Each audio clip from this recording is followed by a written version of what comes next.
હવે કરીશું વાત સ્થાનિક સ્વરાજ્યની ચૂંટણીના મહાજંગ વિશે।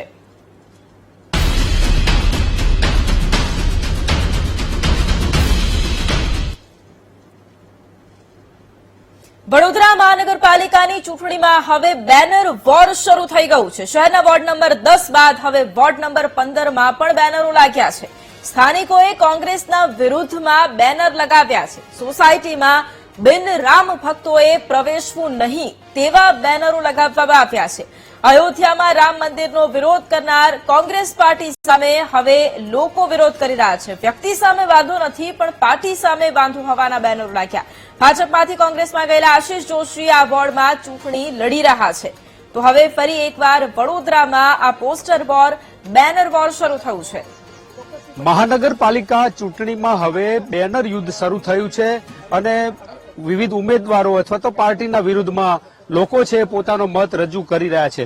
અમે છીએ વોર્ડ નંબર 15માં અને અહીંની સોસાયટીઓની અંદર બેનર લગાવવામાં આવ્યા છે કે રામ ભક્ત સોસાયટીમાં કોંગ્રેસે પ્રવેશ કરવો નહીં। સોસાયટીના દરેક ગેટ ઉપર આવી રીતે બેનરો લગાયા છે। સ્થાનિક લોકો શું કહી રહ્યા છે આ મુદ્દે એમની સાથે વાત કરીએ।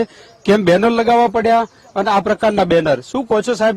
બેનર લગાડ્યા છે, કેમ આ નિર્ણય લીધો સોસાયટી? અમે પહેલેથી રામ ભક્ત સોસાયટી છે એટલે આ બેનરો લગાવ્યા છે અમે, બીજું કશું છે નહીં। અમે કોંગ્રેસને વોટ નહીં આપી એવું પણ અંદર લખ્યું છે, શું કારણ?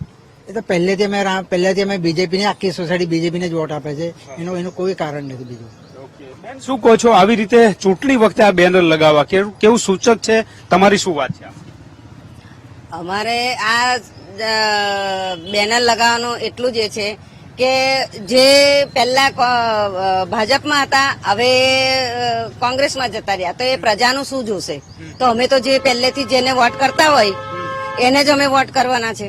અમે ભાજપ સિવાય કશે જવાના જ નથી। આ બેનરની રાજનીતિમાં તમારા જે સ્થાનિક કામો છે થઈ રહ્યા છે? કારણ કે રોડ ઉપર તો અત્યારે ખાડા જોવા મળે છે, થીગડા જોવા મળે છે, આ ઉકેલ આવી રહ્યો છે આનાથી? હજુ આ તો ઉકેલ આવતો જ નહીં। આ તો કેટલા વખતથી આ રોડ આવાના આવા જ છે,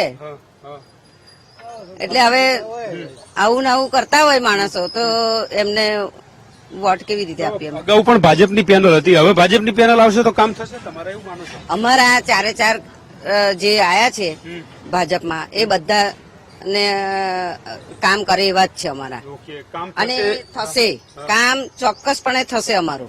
કામ થશે એવી આશા છે। માસી શું કહો છો? અત્યાર સુધી જે હતા 4 જણ ભાજપના, હવે ભાજપના જ આવશે, કામો થયા છે? કારણ કે રોડ ઉપર તો થીગડા મારેલા રોડ જોવા મળી રહ્યા છે, ખરાબ રોડો છે। અમે ભાજપને જ વોટ આપીશું, બસ ધેટ્સ ઓલ। કામ